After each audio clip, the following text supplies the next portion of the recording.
Our panel 7 title is Countering Threat Finance, Financing Resistance and Resilience Programs.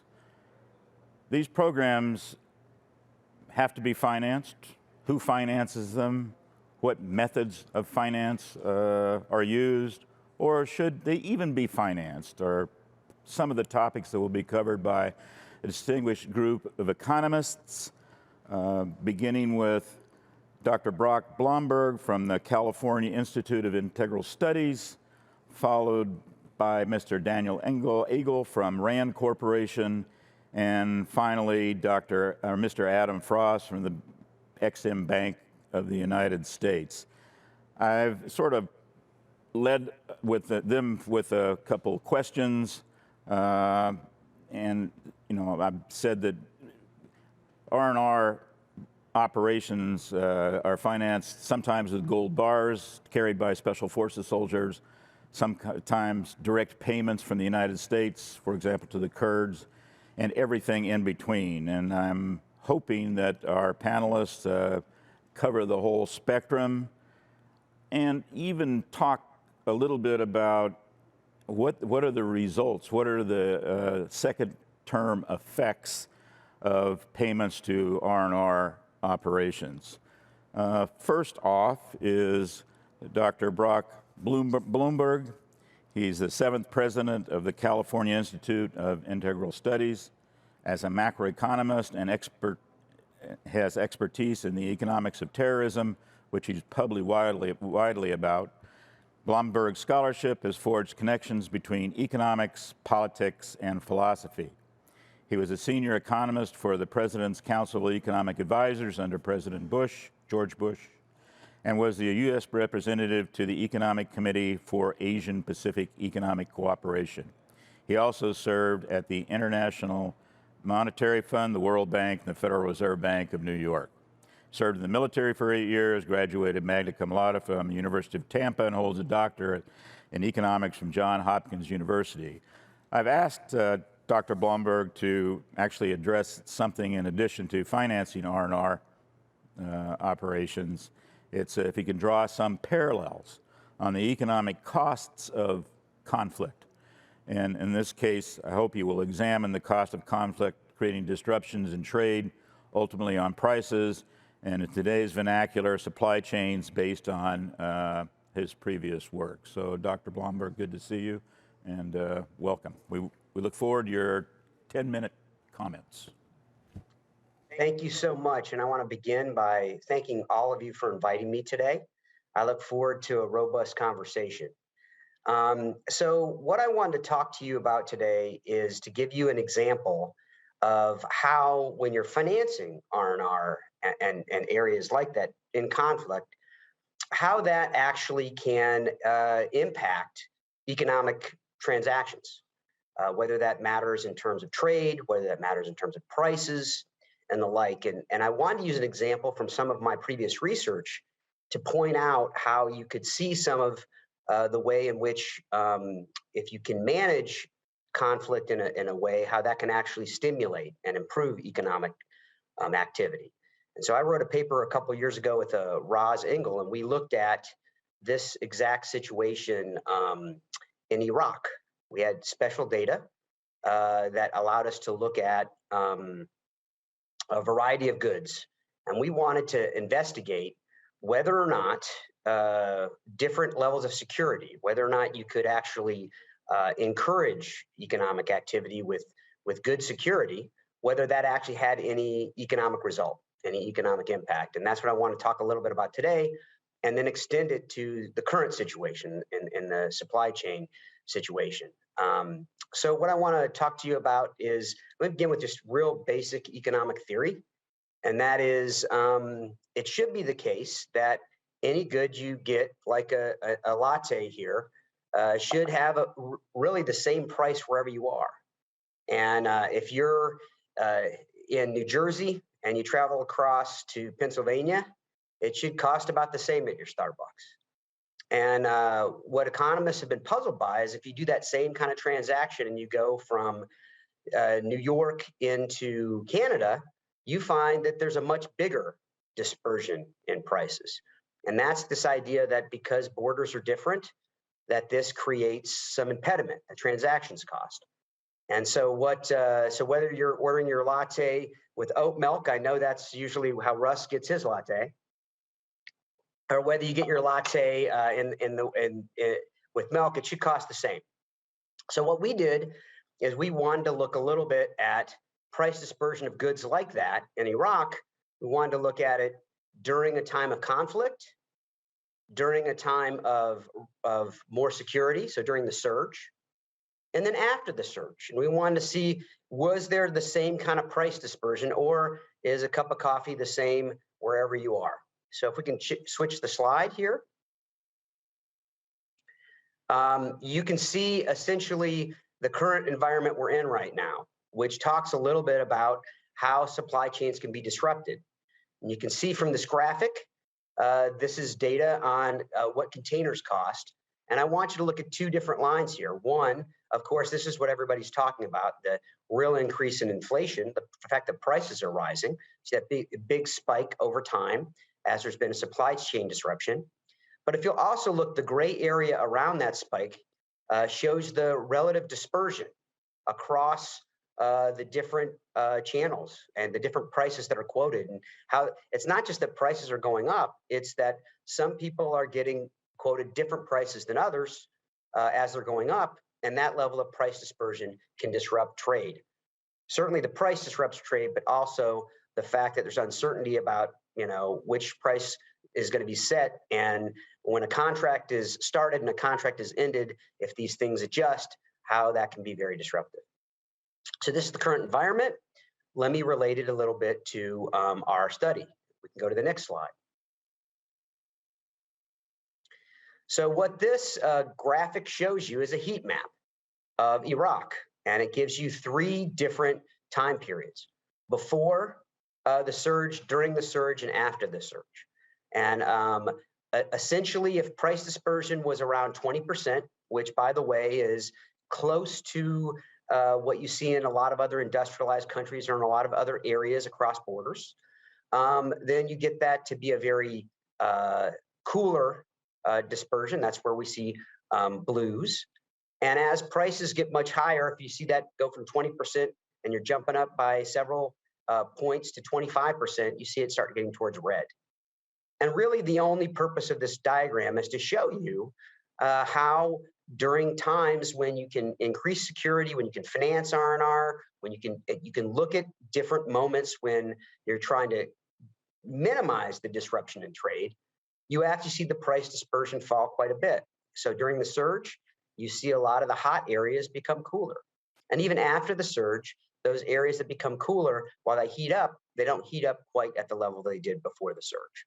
So that's essentially a real quick encapsulation of my previous research on this. And if you'll go to the next slide, if you want to extend this to the kinds of works we're seeing today, I did that same analysis on the end of this sample of the highest spike.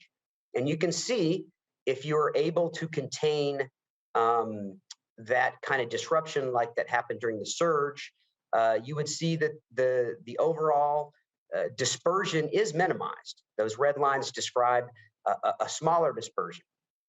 I also want to point out, while it is smaller and it's statistically significant, it isn't dramatic in the sense that it's going to necessarily get rid of all price dispersion.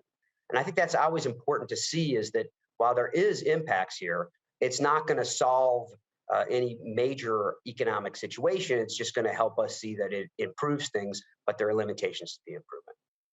So that's what I wanted to provide to you today, is share a little bit of research in this and tell you a little bit about how there are benefits to security, which I'm sure everyone here knows, but particularly in terms of economics, and what that actually looks like in terms of some data and how that might impact in the current environment when people are talking about supply chain disruptions, and there is obviously things heating up across international powers, and how that might be seen if this ever relates to anything that's significant in terms of any conflict.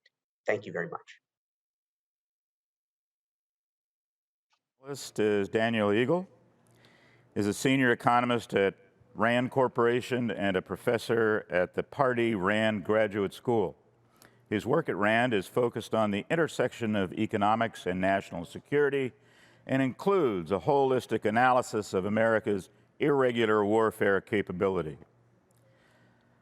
He's done assessments of U.S. counterinsurgency and counterterrorism efforts and has examined what an American political warfare capability might look like. Egel served as an embedded analyst with the Special Operations Joint Task Force in Afghanistan.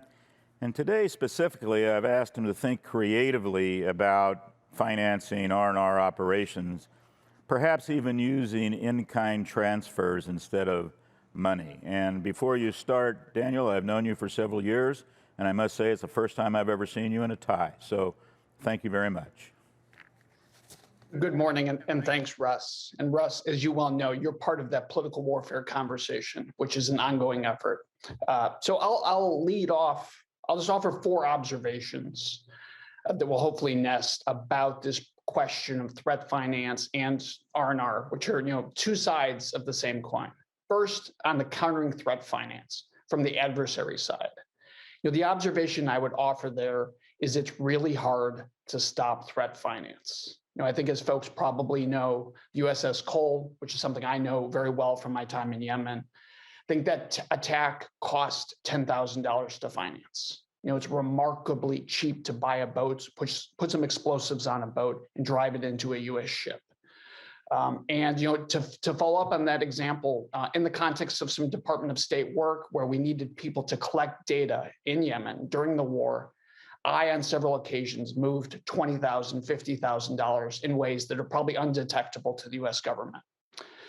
So, very counter threat finance is very, very difficult. And the only observation I would offer there is the importance of partners. And I'm hoping that, and I don't want to set Adam up here, but I'm hoping he can speak to that potentially a little bit, because our partners here are so important. And this is, I think, a key place where special operations can play a role. Working with Emiratis to make sure that, that we track where the gold is going so that African dictators not buying weapons, et cetera, et cetera. Anyway, so in counter threat finance, I would just emphasize the importance of partners. I think we recognize that, but also recognize it's going to be hard to stop those low levels. Okay, now shifting into financing of R&R, which is a place that I think probably everyone on this call has had some personal experience, whether that's SERP, the Commander's Emergency Response Program, which was one version of this in Iraq and Afghanistan, whether it was CTEF, the Counter-Islamic State Training and Equip Fund, which was the big fund that we used in Syria and Iraq, whether it was 1202 or 127 ECHO or one of the other myriad funding authorities. The comment I would have is that the Department of Defense has a lot of funding options. We have a lot of different ways to give money to resistance movements across the globe. But so there's that, and there will always be a pursuit to get new funds. I've heard recently of a new effort to get a fund specific to IO. That's great. It's always great to have more funding authorities, more options on the table. The only caveat I would say to that, particularly from a special operations perspective, what is often much more impactful than money is our presence in our relationships. I mean, if you take a look at the resistance, the local defense movements in Afghanistan as an example, the village stability operations is probably the most well-known, the largest, the most well-resourced. But I think the local resistance movements we set up along the borders in 2002 and 2003 were probably much more effective. In that case, it was an AK-47, maybe some bullets, and then just a soft team that was there to work with them. So I think, we tend to get focused on money, partially because it comes with authorities. But, I think we can't understate the importance of, what is unique about SOF.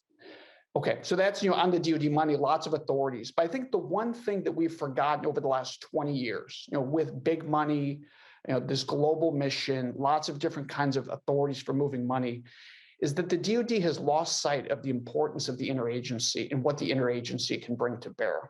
During the 1980s, this is in the book, which was written with Lieutenant General Cleveland, retired. One of the things that he focused a lot in his reflections from Latin America was they used to borrow money and borrow authorities from other parts of the interagency. You know, when you're in an area that has a counter-drug mission, DEA has money to do things, and they have partners to do things that DoD does not do, as does INL, as does CBP, as does all these parts of the government. And in those low-density missions where resources are more limited, we're forced to be more creative. And I think that it still happens, but I think that that's not as well understood probably as it should be, which is how to blend these things. So a specific example here. And again, the lawyers in the room probably will say this is impossible. But right now, Department of State has open tenders for over $100 million worth of work to support resistance across the globe against the Chinese and the Russians. It is couched in different terms. It is couched in terms of training people to resist Russian malign influence. But that's a $12 million fund. That's bigger than 1202. It's there, it's available. How is it being used? I don't know. But it's I think that as we start to think about these R&R movements, I think there needs to be a reflection on how to work better with other parts of the government. And I think part of the challenge there is that DoD always sees itself in the lead. And I think that there needs to be a recognition that sometimes DoD has to be a supporting effort. You sometimes, when you work under Chief of Mission Authority, it means you really work under Chief of Mission Authority. And of course, we have great examples where that works. Pakistan under Ryan Crocker, and there's great places to learn. And I think it's a lesson we need to relearn. The last thought, and hopefully this will tee up Adam a little bit, is strategic competition and the importance of economic competition. So I think, and this is and maybe I'm a little. The Department of Defense is very interested in what role it can play in economic competition, because the fight with the Chinese over the next 50 years is not going to be, it's not going to be tanks, and it's probably not going to be ships, though I think probably. And the big Department of Defense wants to be involved. They want to move their ability. That said, they can't do it alone. SOF can provide placement, they can provide access, they can provide information, but they need to tee it up to someone else in the interagency. And this is where I see a key gap. There aren't interagency units of action to support. We've tried lots of different things. They offer a potential example going forward, but I think we need to think a lot harder about how the Department of Defense can learn to support Treasury, can learn to support state, and learn to be humble. And I think that it will be key to our competition going forward. And I'll stop there.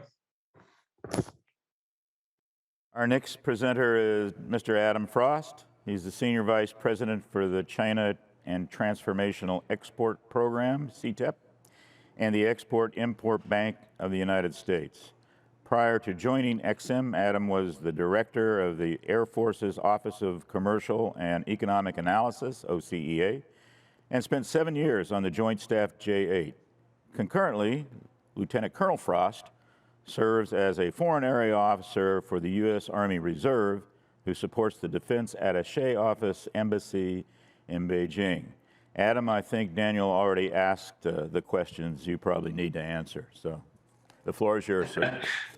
Well, thank you, sir. Let me also start off by thanking, Russ, Brock, Dan. It's a privilege to be on such an august panel having these important discussions, because I actually think we're at a critical moment where organizations like the Joint Special Operations University have some great questions that we need to start getting after. And I'd say, as a representative of the interagency relative to DoD, I thank Dan for the tee-ups.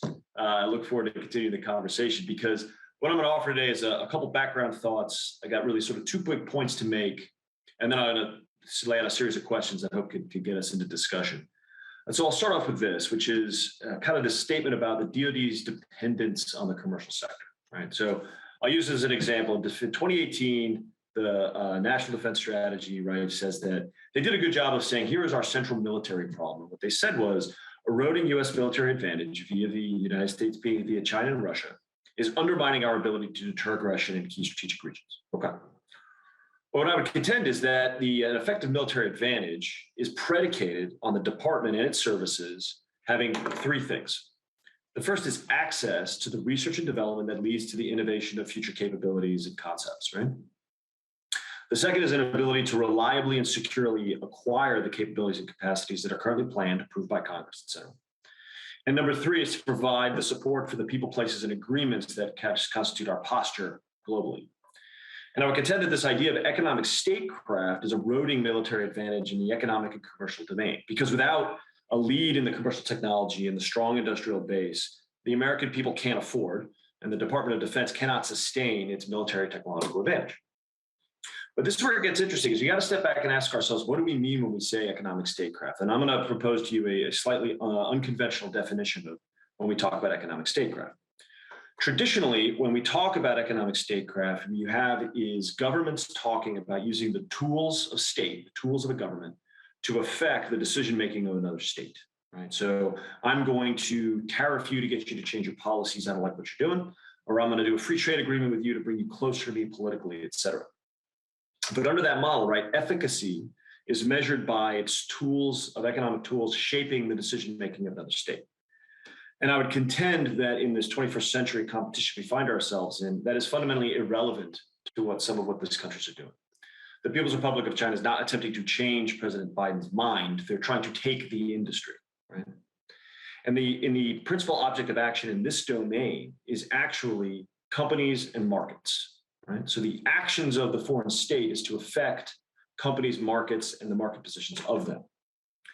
So alternatively, I'd offer you for a definition of economic statecraft is the shaping of the incentive structures of commercial actors in order to achieve national goals.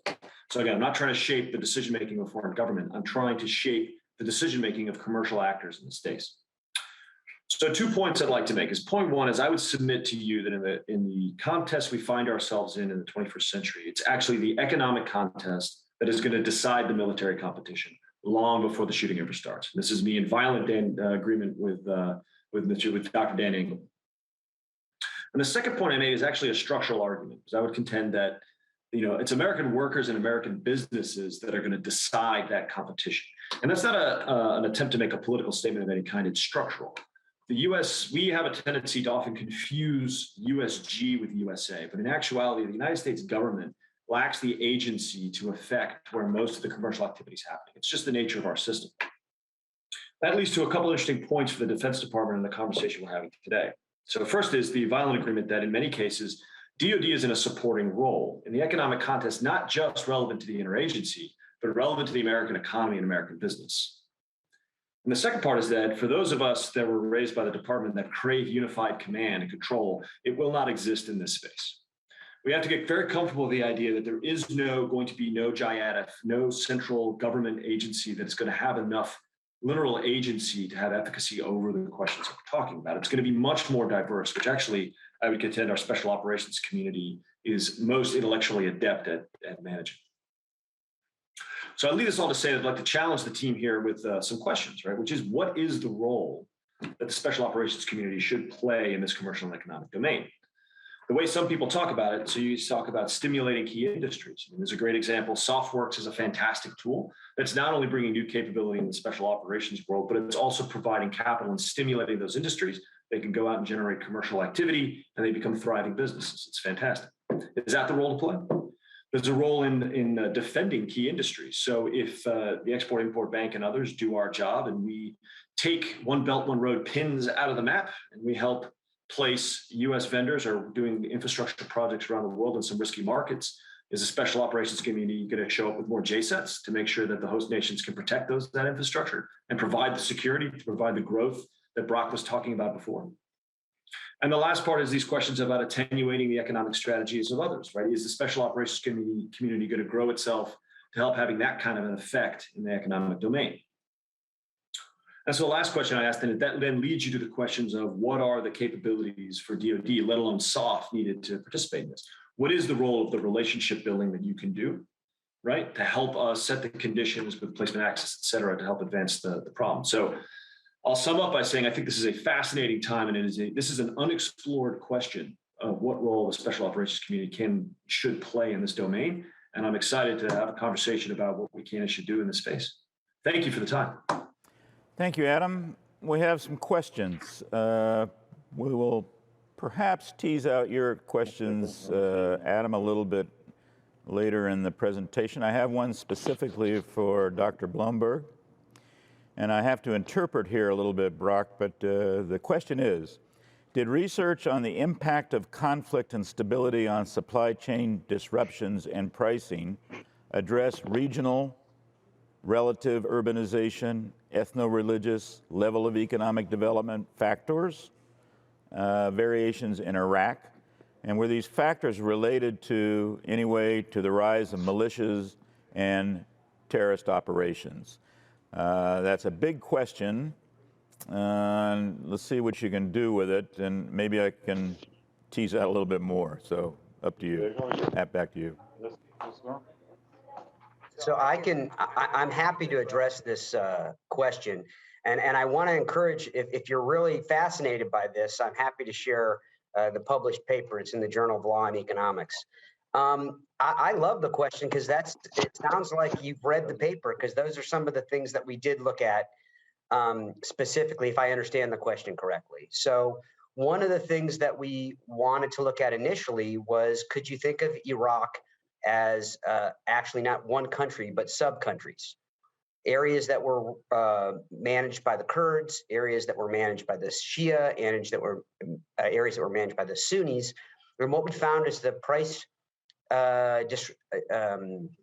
dispersion was very different across those different angles.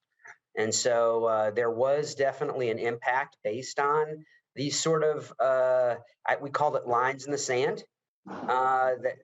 So there is some regional impact there. And even when you try to control for that, and there are ways econometrically you can control for that, there still ended up being some supply chain improvement when there was more security.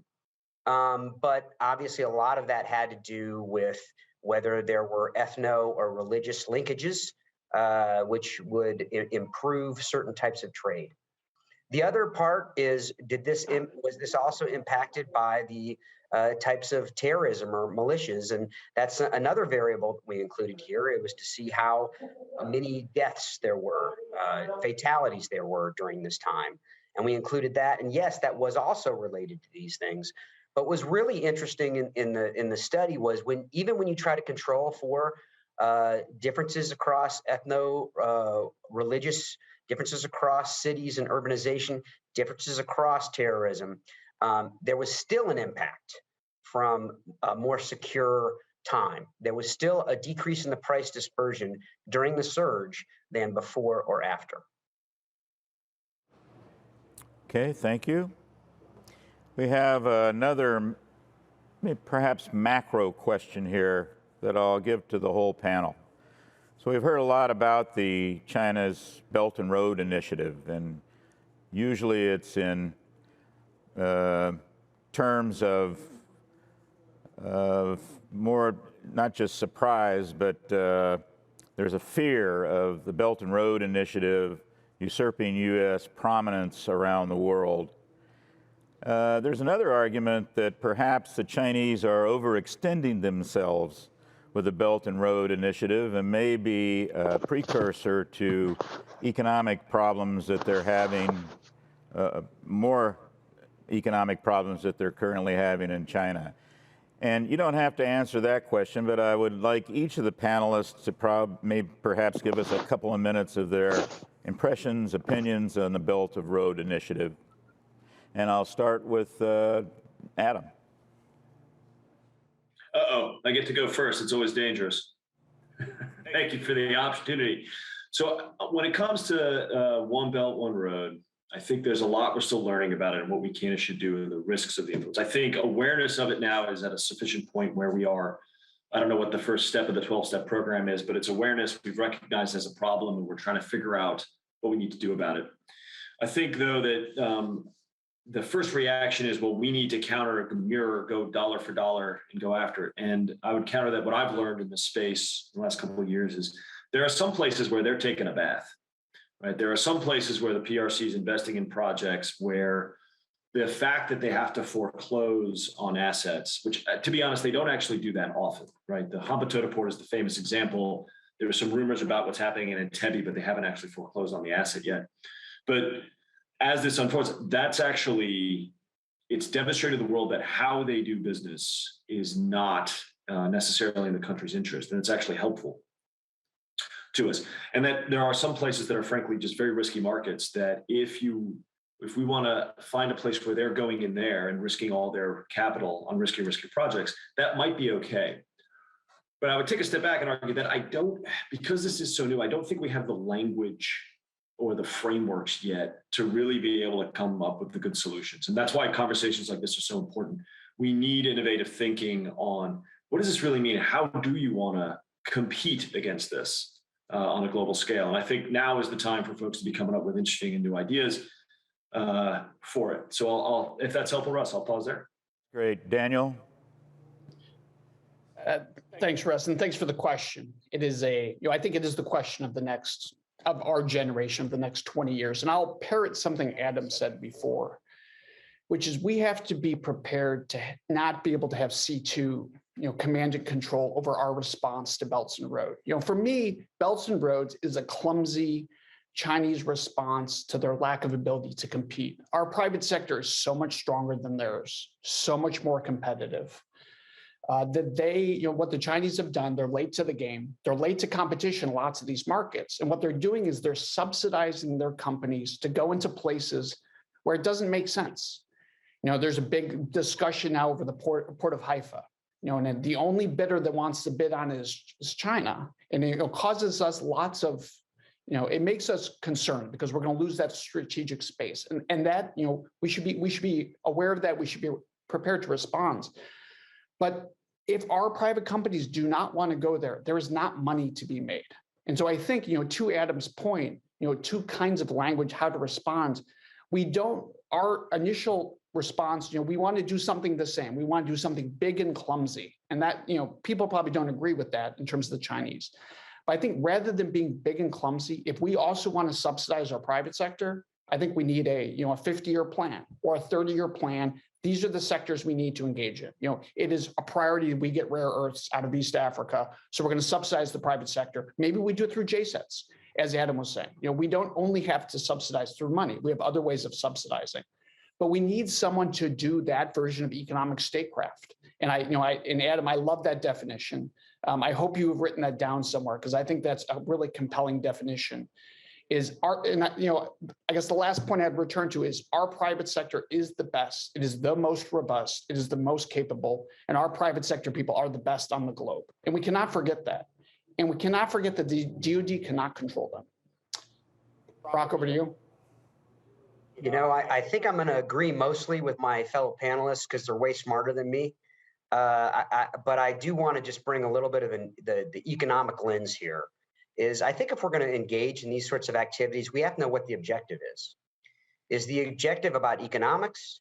Is the objective about positioning in terms of international influence? And those are not necessarily the same thing. And I think in terms of the economic influence factor, I completely agree with the panelists that our private sector is pretty smart in this realm. There's a reason foreign direct investment isn't going into a lot of these countries.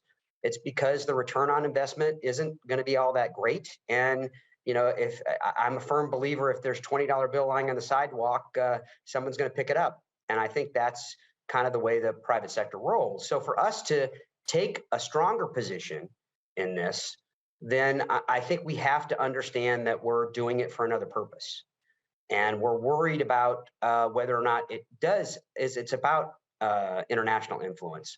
But I would pause and question that too. I don't know if it creates more international influence just to pour dollars in and have them burned up and not actually lead to real progress in that country. My suspicion is that doesn't make that country more endeared to the foreigner who brings in the capital.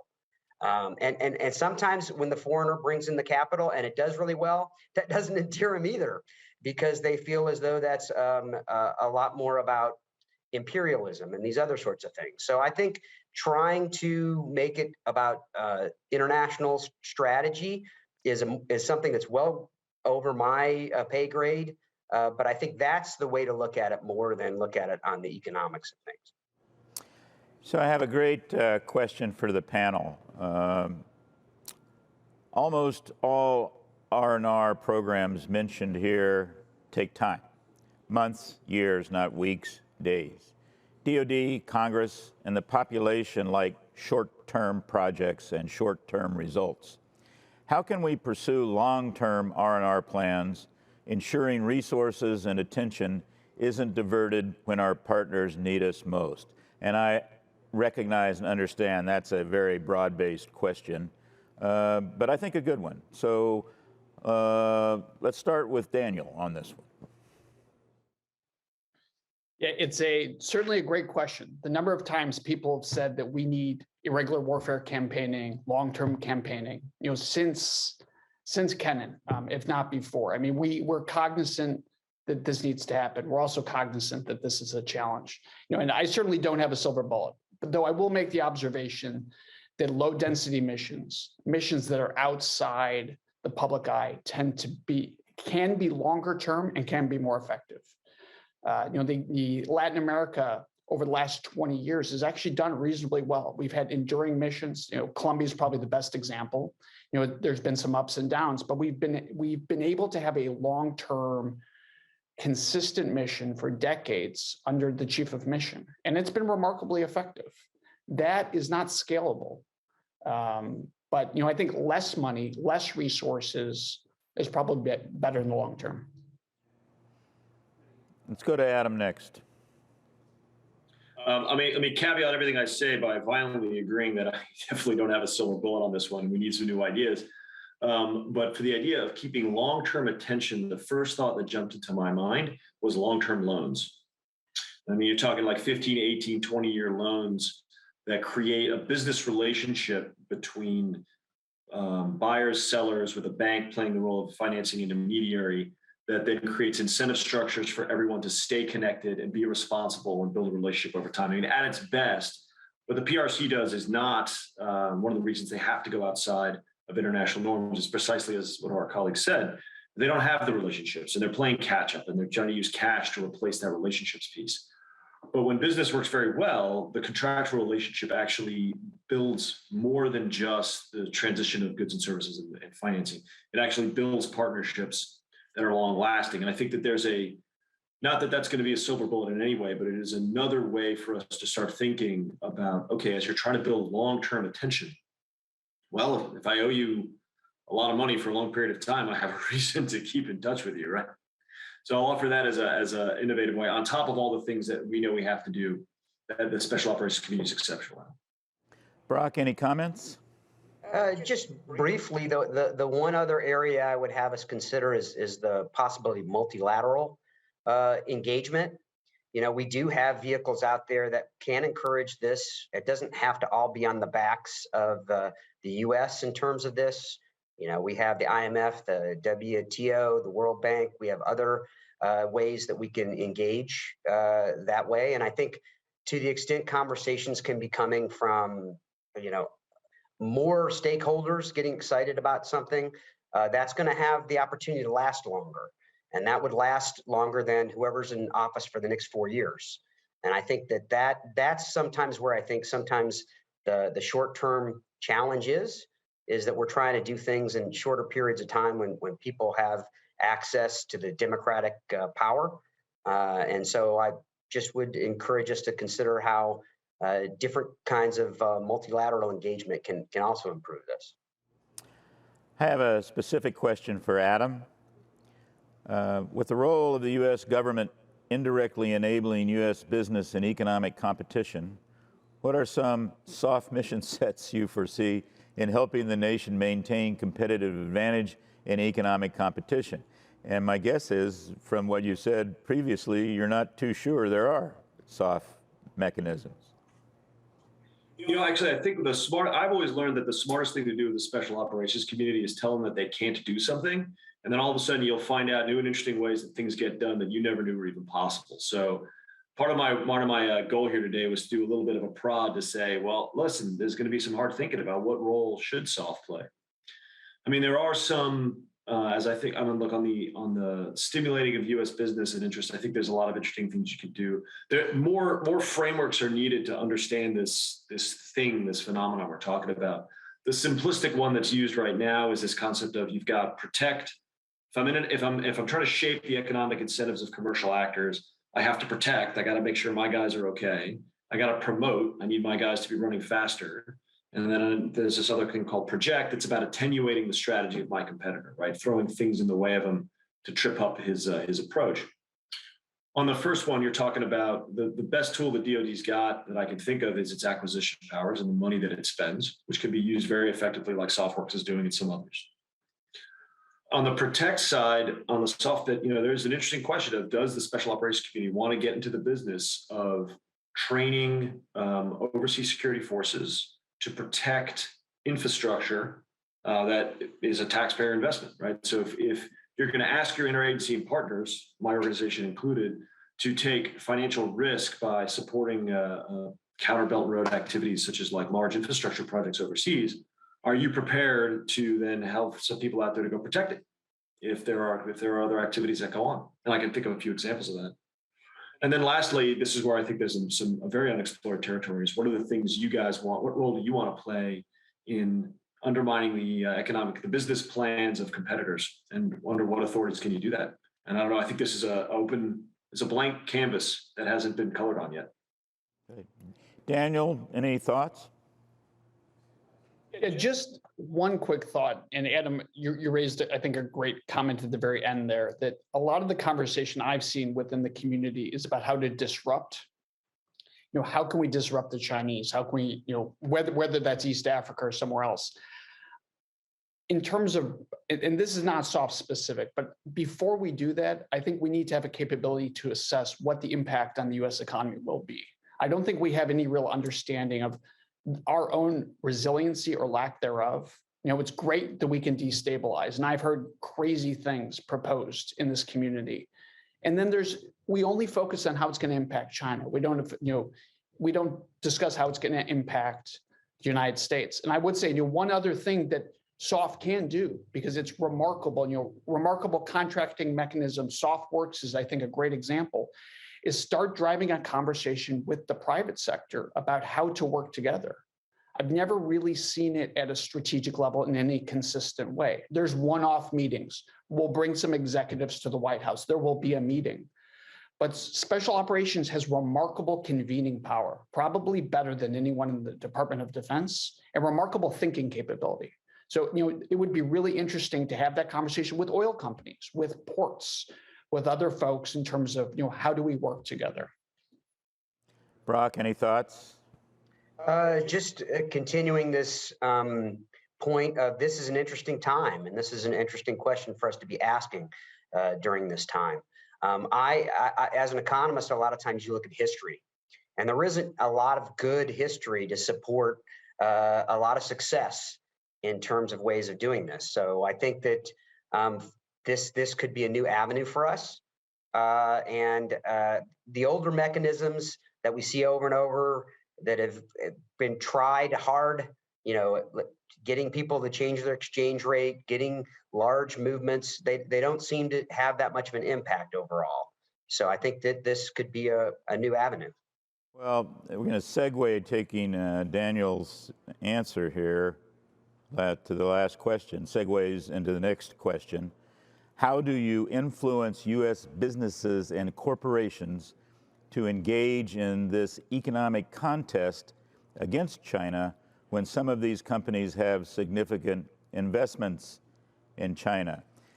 Before I ask that, I'll tell you, if you go to Walmart now, and my guess is about 85% of the stuff that's sold in Walmart comes from China, and maybe more.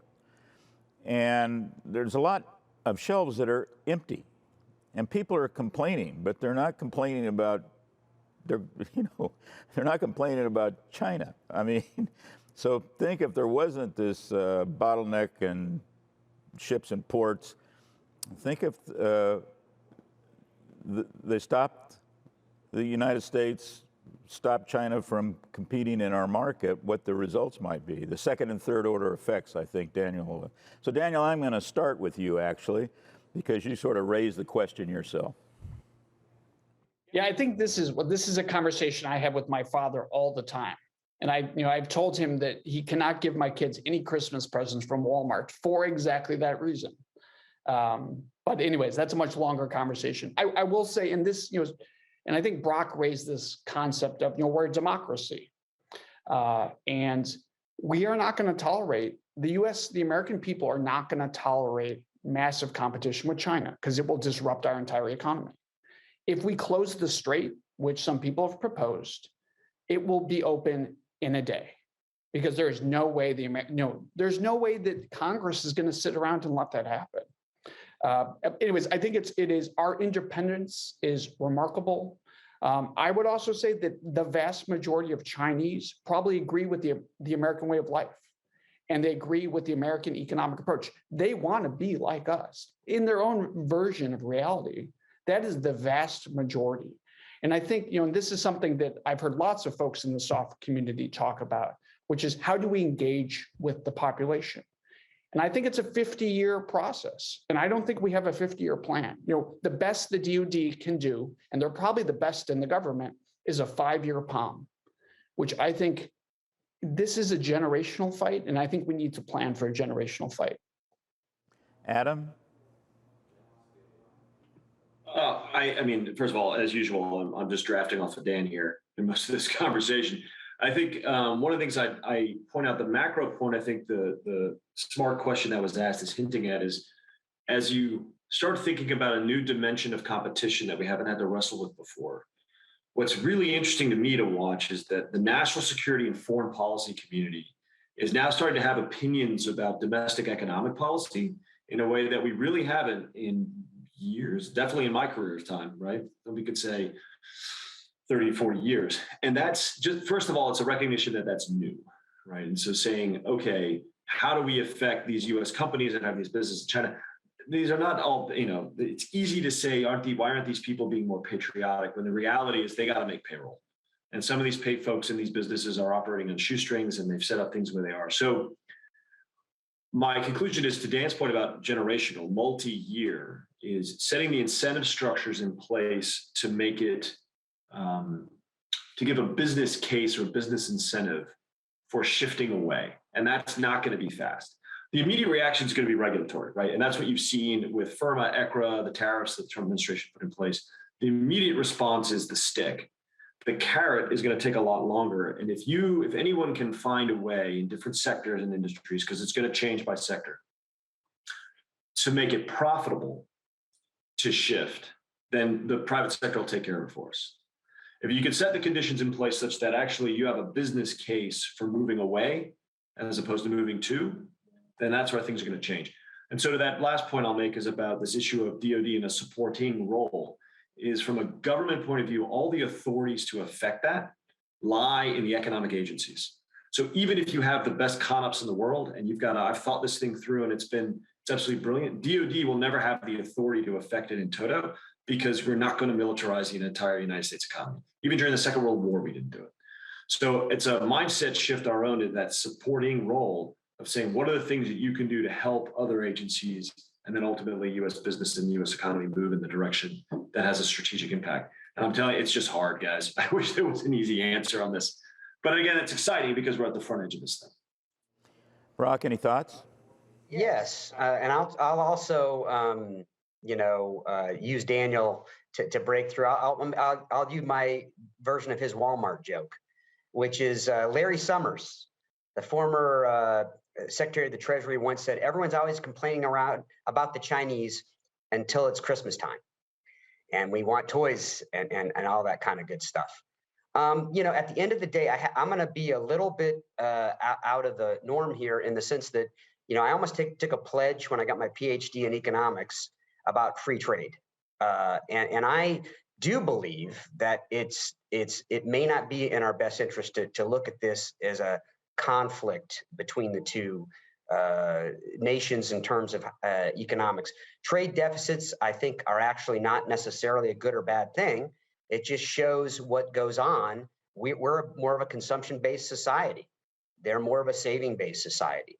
And actually, if you're asking me, we got a pretty good deal over the last, several decades of getting interest rates pretty much close to zero. I like that debt. And as consumers now, we're becoming a little bit more of savers anyway. So from my standpoint, I think the vast market aspect of this is so big for us to try to regulate and restrict it. People always look for other ways to do it, and China is not just China.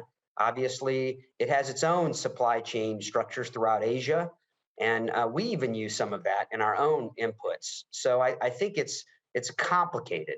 That being said, I don't want to look like a fool and say I only believe in free trade, and then we keep getting walloped in terms of competition.